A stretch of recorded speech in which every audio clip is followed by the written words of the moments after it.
And at 26 weeks, I went to the hospital because my water had broken. And the next day, one of the babies stuck their hand out through my stitched cervix and said, I'm coming. And, the world kind of stops right there. I'm like, can you just put that hand back and let's just Right. going? And unfortunately, those boys all had to be born that day. And I held them as they passed into eternity. Welcome to Thrive While Loving an Addict. I'm KL Wells, and I am very excited to be joined by Debbie Simmons today. I have said in the past that love is a courageous act. And I think I've talked to a lot of people that have exercised a lot of courage. And the woman that we're going to be hearing from today is absolutely right up there at the top in terms of the things that she's been through and the life experiences, the heartbreak, and her figuring out how to get unstuck to stuck, which is her passion, and how to thrive in the midst of the chaos of the humans that we love. And so welcome. Hi, glad to be here. So if you would, for our audience, tell us, parts of your story that really illuminate how all of this kind of got started for you, because you're also an author and you started an organization and you're on a mission. Very much so. Yeah. Yes. Okay. So I'll definitely do that. And what I usually tell listeners is you need to put on your seatbelt because it's a roller coaster ride and it has some highs and it has some lows, but it's a really good life and a really good journey. But for me, my life really centered around when I was young was the fact that I wanted to be a young grandma because I didn't have grandparents kind of growing up. And I wanted to be able to play with grandkids. And I realized that in order to make that happen, I had to meet a guy, fall in love, get married, have kids, and then you get the grandkids, right? And so I started on this journey, met my husband in college, tried to convince him to get early married while we were in college so we could have children. And he said no. And he said I had to wait. And so I waited and we started trying to get pregnant after we got married, right after college, and went on this roller coaster journey of infertility and had one last opportunity through a study at the Baylor College of Medicine to get pregnant. And it was 3 tries. First time didn't work. And so I just threw myself on the bed and I was just like, I'm a failure at everything. I'm a failure as a mom, as a woman, as all this stuff. And my husband was like, we got 2 more tries, we can try. And so I made my way. And on the 3rd try, we were able to get pregnant. And I was so excited. And 2 different doctors, same day, 2 hours apart, told us that 2 different ultrasounds told us that we were having twins. I was like, awesome. We'll just get it done 2 at a time. About 13 weeks, I ended up bleeding everywhere and I thought I was going to miscarry. And we ended up back in the doctor's office. And while we were sitting there waiting before the ultrasound, I looked at my husband and I said, I think we're here because we think I'm trying to miscarry and we're going to go in there and she's telling us we're having triplets. And wouldn't that be funny? We went there and as soon as she put the probe on, I figured out there was 3. And I was like, there's 3. And so she finished her stuff. She said 1 more picture. And as soon as she did that to get the picture, I was like, oh, there's 4. Wow. And I was like, don't even bother looking for the rest. 5, 6, 7, 8. It doesn't matter. It's all high risk now. And so the doctor came in, confirmed everything. And we realized that to make it to the next day was a miracle. And our goal was to get to 30 weeks. And lo and behold, we got to 23 weeks, went to tour the hospital. On the way there, someone hit us on the freeway in the rear end, hospital overnight. And from there, we got stabilized, went home, and we knew every day was a miracle and to get to the next day. And at 26 weeks, I went to the hospital because my water had broken. And the next day, one of the babies stuck their hand out through my stitched cervix and said, I'm coming. And, the world kind of stops right there. Yeah. I'm like, can you just put that hand back and let's just right. going? And unfortunately, those boys all had to be born that day. And I held them as they passed into eternity. And so there was some things that I managed to learn in the middle of that crisis that have affected everything since then. And I didn't really at that point know where else to turn, but God, you just have to help me. I don't I don't know any way else to get through this. So I just said, God, I'm just going to trust you. Taught me some things. And these things I use all the time was, that when I'm having an issue with a child with it's an addict, or whether it's an issue at work, or whether it's an issue, whatever, what first rises up in me is this wonderful question of why me, why God, why now, why my boys, why? And I'm really good at it. I'm excellent at this question. And God was like, give me your why. And I'm like, why? No, I like my why. And when you're struggling, your why is the thing that you just want to hold on to, because it seems like it's the last thing you have to hold on to, right? Like, give me the why. And what I realize is that this side of heaven, we're not going to get answers for why. And if God would have given me answers, or some other people would have given me answers, it would never satisfy me. It would never satisfy. It wouldn't bring my boys back. It wouldn't do all these things. And then I realized when I get to heaven, why really won't matter. My boys will be there. I'll be there. I'll be happy, joy, no pain, no suffering. So God says, give me the why. And so I begrudgingly gave it to him. And I'm like, what do I do now? You took my security blanket. What do I do? And he said, ask me a different question. And I was like, what? No. And he asked me, how do I survive? So the question I began asking is, how do I survive this? And it came down to some simple things. I needed to breathe, because if we're not breathing, Right. we're dead, or it's going to be really hard, right? Okay. So I needed to breathe, and I needed to figure out for me what was the next best step I could take. For all the answers, I just needed to know a step. And it wasn't the right step. It was the best step I could figure out, because right will paralyze you. Yeah. So I, in faith, in trust, and obedience, just said, this is what I think I'm supposed to do. So I did it, and God met me. And then I did it again, and God met me. And I did it again, and God met me. And I figured my way. God showed me my way through that, and through the challenge and the healing of the work that I needed to do to deal with losing boys. And then the question changed. It changed as I got better. It became, okay, how do I thrive? Because you know what? I don't want to be that same person 30 years down the road and still stuck. I want to live. I have a lot of life to live, and I want to live. And so I said, how do I thrive? And when you do give God that sweet space, he so graciously redeems our stories somehow. And then he uses them if we will allow him. And so I began to have opportunities to work with families who lost children, work with grief groups. And it took us on this fantastic journey of adoption. And so we adopted 9 children out of the foster care system, all with trauma and abuse and neglect that no child should ever bear, that they have to figure their way through, right? It's, God put in front of me starting a ministry that impacts thousands of people every year, and so there was another great opportunity. Writing the story was another great opportunity, but none of that happens unless I go through what happened with my boys. Legacy lives on through my life and impacts. So I know this is about children that have been difficult. So with my 9 children, every one of them is susceptible to drug and alcohol addictions. And when we're working with kids from trauma backgrounds, they have some really messed up stuff, and they may be biologically an age of 10, and they have worldly experience of an 18-year-old, and they have emotional maturity of a 5-year-old when they're losing it. And that's a very dangerous combination as they get older if they haven't been able to work through their stuff. So, and this could be a biological kid too, because I work with a lot of biological families, intact families. Sure.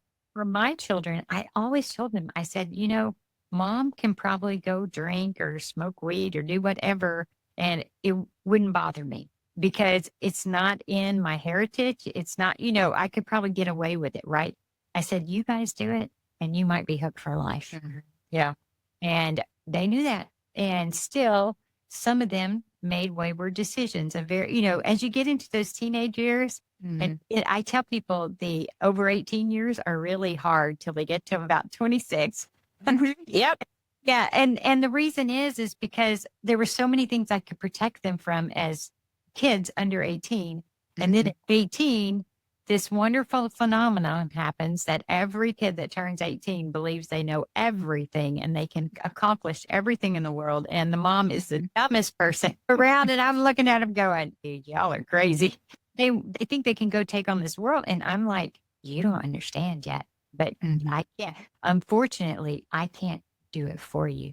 And I can't help you. And so I have to watch and figure out how to be supportive. So yeah. So for one thing, you're absolutely speaking my language in terms of the thriving piece of this.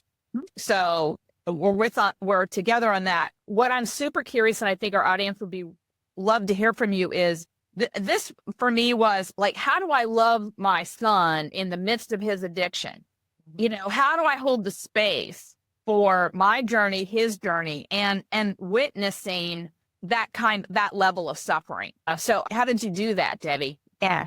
So I learned this really, this was a lesson that God taught me with my second child. First of all, she's redheaded. That should tell you something. Okay. My son's redheaded. There you go. And she actually got into some trouble and she actually ended up as a prostitute on the streets. And she thought this was a good idea. And I'm looking at her like, this is crazy. So, but interestingly enough, and I think most parents find this, is most parents have placed enough emotional input to their children and to get to the heart of their children that even as they wander out of the home, the children will still come back to you because you got their heart. And they know that you are a safe place. So my daughter would call me after she's working streets. She'd call me and she'd try to get me riled up. And I lived in fear of certain things.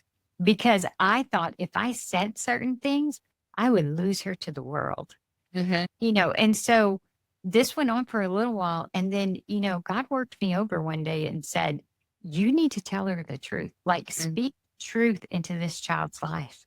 And I was like, but I could lose her. I don't want to make her mad. I could lose her. And he's like, you need to fear me more than you fear her. Okay. I'm like, okay. And so the next time she called, it was very interesting because I love that child deeply. And yet I am watching a train wreck, and it's hard to stand by and watch a train wreck. And she called and I asked her, I said, do you know that I love you? And she said, yes. And I said, are you sure that you know that I love you? And she said, yes. And I said, well, then I need to apologize to you because I haven't been the mother that you need me to be. And she's like, what are you talking about? And I'm like, well, God kind of worked me over. And, the reality is there's sometimes that I haven't said things to you or stood in the gap kind of for you to let you know that these are truths. And I said, I promised God that I would always start giving you the hard truths every time and with love and gentleness, but then truth. And I asked her, I said, is there anywhere else in this universe that you can go and that you will hear the truth? And she said, no. I said, I will be that person for you. And Dad and I will be those people for you. And I said, I guarantee you there's going to be times you don't like what you hear, but I will always make sure you know the truth. Yeah. And that, that we'll be here when you're ready to do the hard thing. And so that changed the conversation all up. And I decided that there is two responsibilities that I have as a parent that I can fully control. But these are the hard adult teenage children going to adults. And that is that I can, in every interaction, plant positive seeds. Okay. I can do that. And then the second thing that I can do is I can always leave them a bridge to Jesus. That's the only things that I can control. And here's the big deal for you and me is that I have to trust that God loves my child way more than I do. And I love that child a lot. And that he is writing a good story. And I can lean into that and I can cling to that and I can hold on to that. And you know what? I added something extra. I'm like, and God, can I live long enough to see that work its way to complete? Yeah, really. And so there was all kinds of things that happened with her, but it was my number 7 child that ended up seeking out the drugs and ending up living on the streets, and cops would call and would tell me to come get her. And I'm like, no, I can't come get her. You just need to take her to the psych ward. Or she's naked on the streets and going crazy. And picked up felonies along the way. There's all the things I just wish weren't, happening. Even crazy things like she had a boyfriend and they wanted to go to Colorado because that's where marijuana is, legal. And they didn't agree with my stance on marijuana. And I even gave her tickets to go because they were just going to lay on the streets here. And I'm like, here's tickets for your birthday, and loved her. And I remember that night just thinking, God, this is the craziest thing you're having me do, is give them tickets to go to Colorado. And I sat down with her and I was like, okay, let's get a map out. This is where the Greyhound bus lands. And I said, these are all the hostels within walking distance. This is all the homeless shelters within. And so we put them all on the map. And I'm like, okay, girlfriend, you're going like with no money and no real plan. And I said, would y'all like to stop by Walmart on the way to the Greyhound bus station and me buy you some dry goods? And so I bought them for her birthday and stuck them in there. And I'm like, don't take anything you can't carry because it's going to get stolen. And off she went. And then I never knew whether I'd hear from them again. Right. Interesting. She was there, and it was a really good, eye-opening, hard experience for her and for the boy. And they eventually found their way back and everything. But she would take pictures at street crossings. I didn't know you could do this. You could take pictures and you could text them to someone with the street crossing thing. Okay. I'd get these texts and it's this fuzzy picture, and I'm like looking at the number, and it's from it's a Colorado number, and I know she doesn't have one. And my husband's like, what is that? And I said, I think it's our daughter trying to tell us she's alive, because that's all we heard. And then she came back and we let her in the house for about, and they abused the house. And so what I find is that, I don't ever judge how a person deals with these situations, because all of them are unique and all of them. But here's what I know. I would rather love my child wholeheartedly and walk through pain than to not love at all. And so that is a hard place to be. But I continually pray for my kids. I continually come alongside them. That particular one, she went to at least 5 psych wards for the time. And then she would call us when she was kind of fixing to get out, because they never keep them long enough. And when she would call, I would say, are you ready to go do rehab stuff? And I'm on track. And most of the time she would say, no, I want to go back over to the boyfriends, or I want to go. And I'm like, okay, good luck in there. But we always took her clothes. We always tried to be there, and tried to get her in the right places. We did get her in rehab once. She tore it up in 2 days, and then the cops wanted to come get her. I'm like, no, tell her to straighten up, get back in there. And I knew it. And so she hit the roads. And this went on for about 7 years that we dealt with her. And then I will tell you, I always wondered, is this the bottom? Are we at the bottom yet? Oh, yeah. You ready to make a change? Yeah. And, so anytime the, cops would call or the bail bondsman would call, I know, okay, she's in jail now. Okay, good. Is this the bottom? And because I always told her, when you're ready, we're going to help you figure your way. And I knew that until she started loving herself the way that she loves her, we were waiting time. Yeah. And about 7 years in, she really decided that she was ready. And she went back to that same rehab that she tore up. She went back, and we've been so blessed. She's been almost 3 years sober and doing really good, has a job, and is working through. And this is a child that when she was in high school, she would have told you, I told you that she hated me. And now she's just a wonderful human being to be around. And I'm so proud of her. She taught us how to grow and how to love and how to risk and to be in muddy, ugly stuff, and like, who knows how many people look at my life and go, y'all are, you're crazy. I'm like, I'm aware. I'm sitting in a Bible study group and I'm listening to them pray for their kids. And one of them's going, can you please pray for mine? They're valedictorian. And, they're a little nervous over their test. I'm like, mine's on the street. And so I just think there's a lot of power in finding community. Oh, definitely. To have people walk alongside me that can handle my stuff and love me in spite of it. So that's how I kind of walk alongside and deal with them as I've done it over the years. Yeah. And so in the midst of all of that, What are the things that you have done to take care of yourself and for you to actually thrive in the midst of the chaos, the desperation, the trauma of what they're going through? Yeah. So for me, one, I'm going to pray. I'm just going to pray and I'm going to cling to this thing that I'm trusting you, God, that you love my daughter and that you are writing a good story. And I am just going to pray that like crazy for all of mine, because all of mine have done various different things. And the situation is the same. Hers was just drugs and addiction and living on the streets. And then we're going to look for ways to connect with them and get their hearts as much as we can, keep that connection, because who else is going to care for her? Right. Exactly. Yeah. Yeah. And so I need to be that one. And so for me, there's been plenty of times since we have 9 kids, my husband and I have laid around in bed and I'm going, God, if you're not real, we're stupid. A lot of kids, and this is a lot of trauma. But, he's been very faithful. But you know what? I do have to take care of myself. I do have to take care of myself. I do have to have boundaries. And now my boundaries, have they moved at times? Sure. But it's something that my husband and I have made a decision together and learned to work together. And we're not enemies as we go through this, that we each other. And we also have to understand that in a lot of ways, while she was doing this stuff, it's like a death and we're grieving.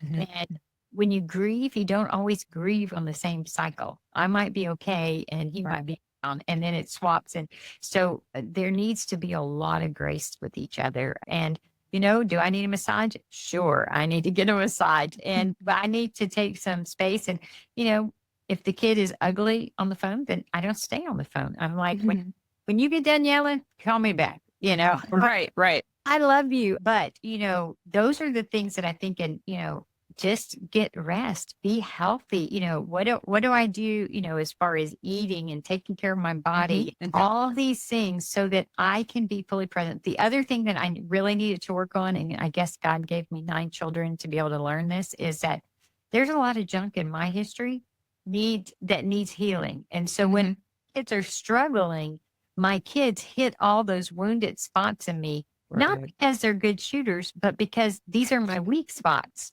Okay. And so I need to be able to walk through my own healing.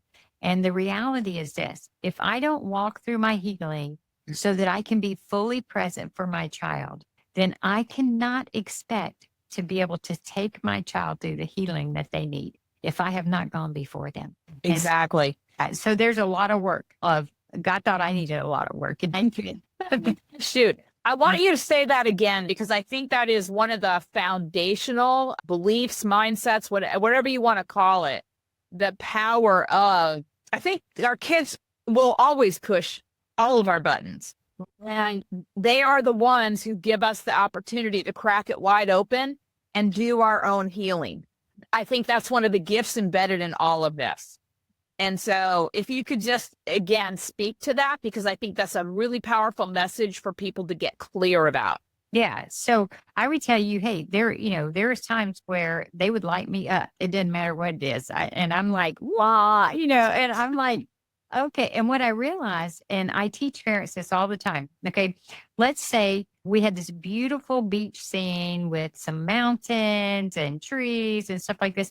And I had you walk down this path and it all had beautiful music and you're walking this la, la, la, la, and you're like, oh, this is a great vacation spot. Da, da, da, da. Okay. It's all good. Right. Now, if I send you back up there and I'm going to have you walk it down again, and all I'm going to do is change the music. Okay. And this time I have you start walking. And this time I play the theme to Jaws. It's like dun, dun, dun, dun. And you're like all anxious and like lit up and like, I'm going to die. Okay. So what we call that when I'm working with with parents is that's our shark water. Okay. So when we are dealing with our children, and we begin to feel that shark water feeling, and all of us feel it somewhere. So if we can name it, we can tame it. Okay. And so I know I usually feel it right here when I'm starting to get anxious. My chest gets real tight and I'm just like this. And you know what? If you and I will just learn to pay attention to our body, it's a wonderful thing. And when that tightness comes in, if I just breathe and I go, that's my shark water. And if I can say that thing, then I can, one, go work on it later, but also it like reframes everything immediately because I breathe. My prefrontal cortex is now engaged versus my amygdala, which was fixing to set us all off. I can be drastically different. And what I have to be for my child to be successful is I have to be fully present with that child. And when that child is losing it, drug addiction, fit, whatever it is, then, and I've had kids standing here screaming at me, cussing at me. And what I really need to hear them say is I need to be so healthy that I can be present. I can hear them say, I need you now more. I need you now, Mom, more than ever, but I don't tell you. And cuss words and whatever it is the best I got at the time. It feels personal if I'm not healthy. But if I'm healthy, then I can go, I see you. I am here for you, buddy. We are going to do this together. That is powerful because I can still see their preciousness. They just need someone to call it out of. And so that I have to be healthy. Absolutely. I mean, I hear quite a bit relative to parents that are just angry. They don't understand why they're doing the things that they're doing. They want to fix it. They want to control it. They want to change it. And so they're just kind of, we talked earlier, and this is your passion place, is they're stuck in anger about the situation and about where their child is, certainly as an adult. And so I'm going to give you the opportunity to speak a little bit towards, that stuck, angry place. And how do you get unstuck to move to a thriving place? Yeah. So I think the question for us as adults is, one, do we want a relationship with our kids? And I think the answer is yes, even if they drive me absolutely crazy and they make me mad or whatever. And I have to realize that I need to grieve the losses, the things that are making me mad, because these are the things that I always dreamed for my kids, that they would get it right and that they would do these things and they would, graduate high school, have kids, grandkids, all these good things, right? And there is a loss there that I'm experiencing, and I need to be gentle with myself. The question that we have to really think through is, when we are mad, really, why are we mad? Because do we want to stay there? Because if we stay there, we will definitely lose them to the world, because we'll just create a strangling hold that just can't do it. And you know what? That's not how God deals with us. He lets us have freedom and he lets us have choice. And those things are painful to experience, right? Right. This choice, and watch us make terrible choices. And he's sitting there going, Debbie, that's not the best choice. But you know what? He's always there for me every time I turn around. And I think that if we really sit still, that is what we really want. Want to be the people that can love our kids. And so I go, if you're angry, is it justified? Certainly. Is it going to kill you? It is going to kill you.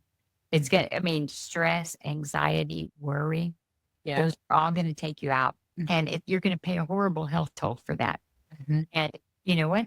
If I was to die right now, I wouldn't be here for my child. That may be the only lifeline they have. I don't want that to happen. We have to decide, that question that I always have, why do I want to keep it so I can feel justified in my anger and in my madness? Or do I want to trust him and lay it down? If I trust him and lay it down and trust that God's writing a good story, then my only thing that I have to worry, because depression and all that stuff comes when we look backwards. Yeah. Anxiety, worry, anger, all that comes when we look forward. And we're picking up all this stuff. But we have no ability to influence either of these. We only can influence the moment. And so how can I keep my eyes on Jesus and stay focused on the moment? And God says that I can live with joy and peace in every situation. And I'm going, I don't feel like I got joy. That means work on me to do, because these are the children that I have been blessed to be able to walk alongside. And no matter how good, no matter how bad, these are mine. And so I want to be the best mama I can be. And so I just had to choose to lay down being angry. It doesn't mean I don't have it at times. And it doesn't mean I don't need people to let me go howl at the moon and like get straight and come back a better woman, but I'm going, I could hold on to that. But if I choose to do that, I will lose my child. I prefer to live with the pain of what she's doing than to lose her because I'm holding out hope and I may be the only one over to the other side. And, having lived through this with this child number 7 is, I can tell you this other side, she's a wonderful person. And I'm blessed to be her mama. But boy, she did make it hard. But, she's doing the right thing now. And, people had grace with me. My things just weren't quite as severe and hard. But they did stick with me in the good and the bad. And that's what we need to do for our kids. And but we need people to love us too. And like, give me a big hug on those days when I'm going, this is. Because it can get super hard and it can pull you into the hole. And I think at least my journey has been a consistent rise up out of that hole, fall and rise, fall and rise, fall and rise. And to be able to build the resiliency muscles to rise quicker, to do what, you've been talking about in terms of being very choiceful. I may be angry in this moment, that this is not who I want to be. And so I'm going to release this anger and I may drop right into just, wailing on the floor, crying, sad grief. And that's great. Because on the other side, once I pick myself back up again, I've kind of cleaned some energy out and I'm still going to show up to love no matter what, with the boundaries kind of thing. And so it's a courageous journey. Yeah, it really is. It takes a lot. I mean, a lot of people just don't understand. And when we can still smile in the end. And here's the thing. These kids, they are watching. And, one of our deals is teaching them resilience. So how we walk through this speaks volumes to them.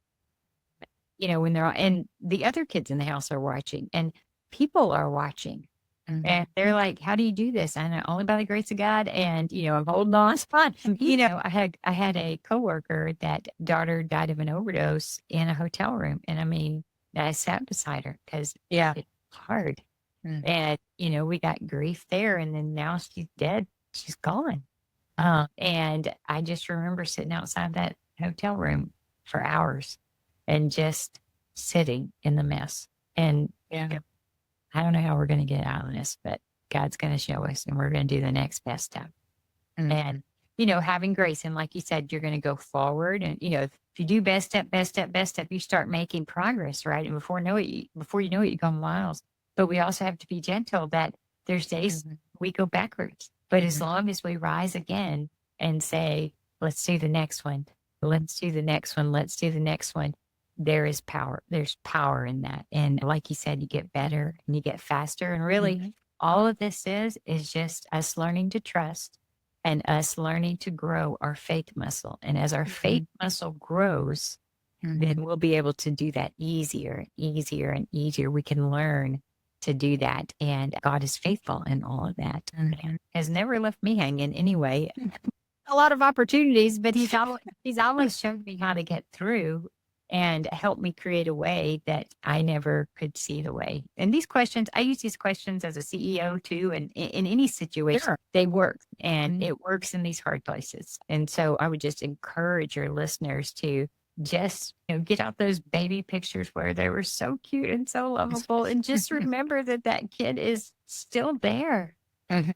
And that is, that is who we're trying to reach the heart of, not this monster that is presenting itself and when ugly words at us and things like that. It's like, I know you're still in there. And I've planted lots of good seeds. So I know I'm going to find them one day. I'm keeping pulling. Well, for me, there was this clarity of the two Sams. It was the one that I knew was in there, who is this bright light, super funny, really ridiculously smart, just kind, compassionate man. And then there's the addiction side of him. And I saw them very differently. And so I knew, when I was dealing with the addict, I still was very keen and intentional about seeing the spirit of the man. Right. At the same time. And I think there's an intentionality, there's a focus, there's a practice of being able to do that instead of just seeing the ugly. Right. Yeah. And you have to hold on to the good, because if you don't hold on to the good, the ugly is really hard all the time. And I think I'd love that, to know at that moment, which one you're kind of dealing with. You kind of have this mindset. Okay, this is how I have to go through this over here when they are losing it or they're the ugly one type thing. Then I know these boundaries need to be in place. I know this is how I take, good care of me so that I can take good care of them. And I do the hard, make the hard calls and don't put up with stuff and things like that. We have to do that. But when I've got the other one, I want to figure out how I can just love that and call that out more. So yeah, same kind of thing. If you would just speak a little bit to, in the midst of all of this, you and your husband, I'm sure I've had multiple moments of being on different pages. And I know that for myself. And so the way that I think about it is, you're going through your own crazy. And then your partner or your spouse or whoever is going through their own crazy. And you feel like, I don't have enough energy to manage your crazy. That's right. And so how did you navigate that experience? Yeah. So we learned when we lost the boys, we learned a lot about ourselves, because most people, when they lose children, end up divorced. Exactly. And what we had to learn was that the way we cycle through things could be very different. We all go through kind of this grief cycle and stuff that we're working through. But, I would be like down here, he'd be up here, and I'm like losing it, and he's like good. And the next thing you know, I'm like this. And so we just didn't know how to communicate. Right. And when that happens, you begin to see each other kind of as enemies. And it's not that you're really enemies, but you don't know how to talk to each other. You don't know how to relate. You don't know how to do any of these things. And so as we went through losing the boys, we had to really work hard. Remind ourselves that we are for each other. Yeah. We're together, and that as we struggle, we have to have a lot of grace with each other and to figure our way. So that started us on that journey. But if you've got 9 kids and they're off in different places and you got all this stuff, we had to be very focused on saying, we're going to do this together. And especially when we talk boundaries and how we work with the kids with what we accept or don't accept, or, how we'll step in or whatever. We just had to be very committed to get on the same page, because if not, they'll work you and it'll wear you out. And to realize that we were each other's back. And so there was never a different answer that came out of us. It was just so important. Now, we might not be processing the same way, and we might have to have hard conversations and try and finally speak a language that each other understands and get on the same page. But we were always very committed. And there were times where, as the man of the house, I might have an opinion, but he felt strongly one way or another. Or sometimes I feel strongly and he goes with that. But I would just say, okay, we're going to do it. We're going to try it this way. And we would try it, and sometimes it worked great, sometimes it didn't work great. And then we had another conversation and said, maybe we shouldn't do that, because, God's really nice. If you don't get it right, he'll let you do it again and try again. So, but we learned, and every child, every situation has always been very unique. And that's why when I tell families, it's all different, and it's like in the moment. And you have, like I spend all my time with kids from hard backgrounds going, okay, is this normal behavior? Is this maladaptive behavior? Is this wounds from your childhood?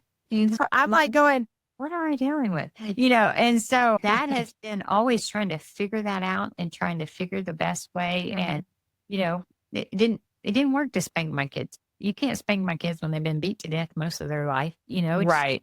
And so you got to Yeah. find a different technique. You got to find something that does work. And so we just had to, in a calm moment, make a commitment that we were going to be for each other. We were going to have grace for each other. And we also had other people, like other women or other men in our lives that we could bounce things off of. Great. Right. And that's very important too. And then friends that were praying for us and friends that would come alongside of us and, safe people that could step in and deal with my children if they had to, and you need to think through all of that in very calm moments, Yeah. Yeah. not in the heat of the battle. You've got to have already made that commitment to each other. For sure. Yeah. And so, we've talked a little bit, but it's been woven in the conversation is the power of community.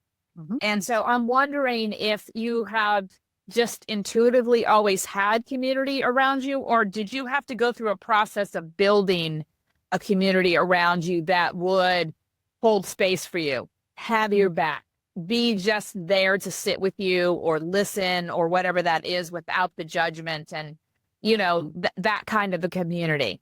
Yes, that's a great question. And I would tell you, I think most people, we have to build it because not everyone is safe for us.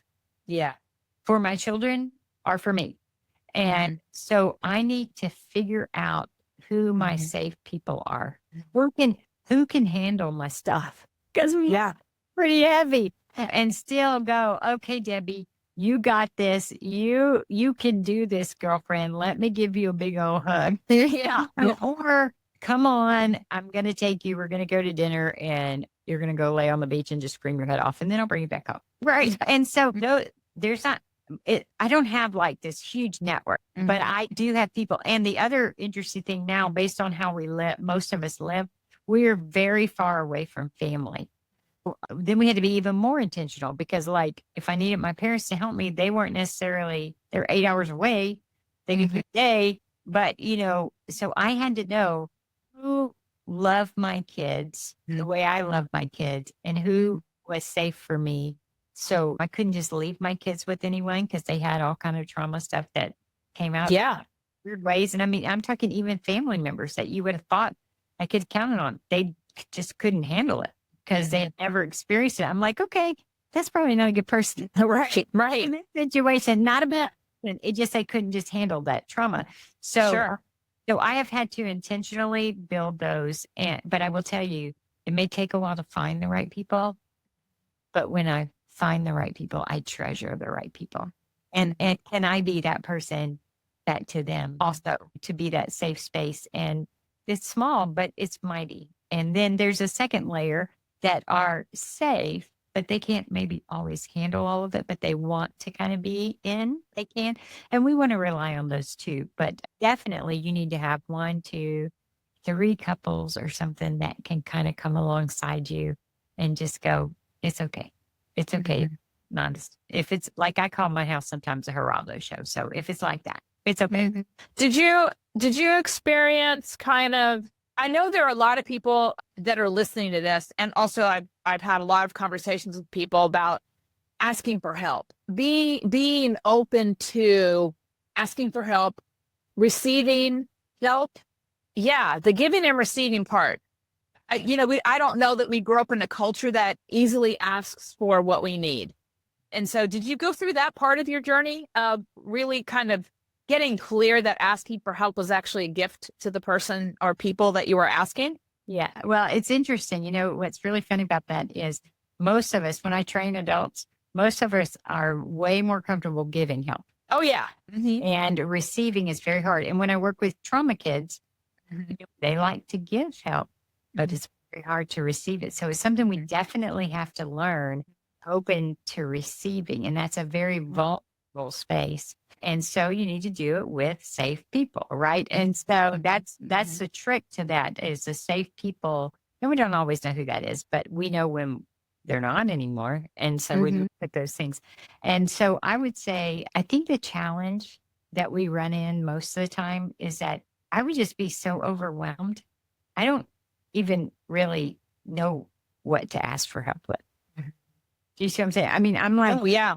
I don't I'm so busy just trying to figure out how to survive my day and then get in the bed and get up the next day and try and be mom to multiple kids and deal with, the cops and deal with this. And, and then I'm like, just turn my brain off, put me back in the bed, and I'll get up the next day. Right. And so there were periods that were very hard like that. Right. And I think that, if we could like in a moment of downtime when things aren't super stressful, if we had a list of things that are just generally helpful, give people would love to come alongside of us. But sometimes people in my life wouldn't even know half this junk this went on. Like if I told you the list of things that just happened this morning when I was like, dear God, and I'm like, this is crazy. And I'm like, there's two people that know that. One is the craziness this morning. One was my husband and one was a friend that prays for me. And I've been so busy and I've been trying to deal with everything. I haven't even had time to think about how to even ask for someone else to help me with something. Right. And so I think the more that we have people that just understand these are things that we love. And when you see us struggling, if you just bless us with those things, that would be wonderful, or if you would just pray for me. But if I am not open and honest with people, if everybody walks by me and says, how are you? And I say, oh, I'm fine. Yes. Then I don't really, now it is, you don't want to be walking in church and going, how are you doing? And I'm going, well, let me tell you. Let me run through the list. Last night and they pass out on the floor. They can't handle it. So I do think there's a balance, but I do think we need to be open to letting people in and to letting people see, because people, I think, generally don't know what to do, but they do want to help.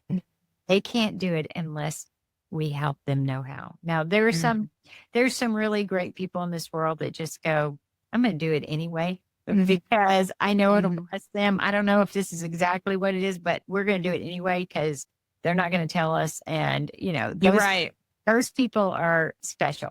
And so I would say, hey, we should understand that it is a blessing. And I'll give you this example. One time we were leading a group of single adults and it was Valentine's Day. And so we made these hearts for all the single adults in there. And the hearts were there was coupons all around the edge, like we'll mow your lawn or we'll take you to dinner or you can come over and do game night.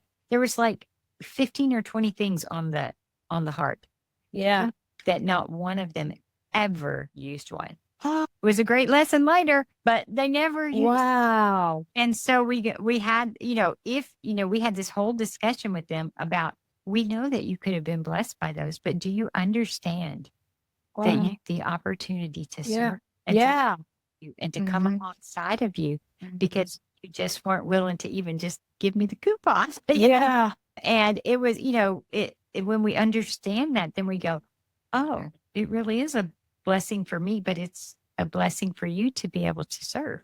Yeah. Serve me. And so that's powerful. But I mean, it was pretty amazing because there were about 15 or 20 people in there. Wow. That's pretty stunning. Yeah, it was amazing. Yeah, it truly was. Yeah. Yeah. So, okay. Well, I could talk to you, for another couple hours and we can't. So let me ask you this. What is most important? What's on your heart relative to leave with our listeners that we haven't touched on already? And how might they get a hold of you if they want to reach out? Sure. Well, if you're listening, I would tell you this, that in your situation in which you said that God is not surprised you're here. He's not surprised by the situation and he's not overwhelmed or mad or frustrated or any of those things. But he looks at you and he is there with you if you will just lean in and trust him. And I just would encourage you to do that. And he's not afraid of your questions. He's not afraid of your anger. He's not afraid of your frustration. He is for you. And he is writing a good story. Just as the Israelites, when they got to the water and they had no way out and they were fixing to get captured, what they didn't know was God had gone before them and his feet were under the water. You couldn't see the footprints. But when he divided the sea, they saw their way through it. And so he wants you to be brave. He wants you to be courageous and give up your why and say, okay, what's my next best step? And he smiles when he looks at you and he is pleased that you stay. So join me in the journey. I would love to go alongside you. So for me, you can find more about me at thedebbiesimmons.com. There's my book, The Heart of Legacy, is out there. It's a great, for learning the rest of Debbie's story. It's all in there, but it also shows you how to be faithful and focused and fearless as you stand for your children and you fight for them. And so there's a lot of encouraging things. There's a lot of great stories from our ministry at the very back end of lives that are changed, that are people like our kiddos. Just life change after life change is so encouraging to read that, there is hope in there. And I would just say, when I sat in that hospital room, I had to become very intentional, because life became very eternal focused when I'm holding my boys as they died. And I just wanted to live my legacy now so that I would leave a legacy later. And that's what we're doing. I just didn't want to let it just slide by. So I wanted to be intentional. And I hope that even in all this pain and journey that, your listeners will breathe a breath, like a breath of fresh air, and just know I can do this. I can do that. I can do it for my kid and for me. Well, I just want to say I'm so grateful that you actually reached out to us and that we reached back. Yeah. And that we've had this wonderful conversation that's been super rich, and so many lessons that I think nobody listening to this will walk away the same on the other side of this conversation. So I just want to say thank you and bless you. And yeah, we'll go together. We'll journey. Absolutely. Okay. Well, keep rising, keep walking forward. Take the next best step. Find others that are equally as inspiring, because there is hope. And there are people who have learned to thrive in the midst of the chaos.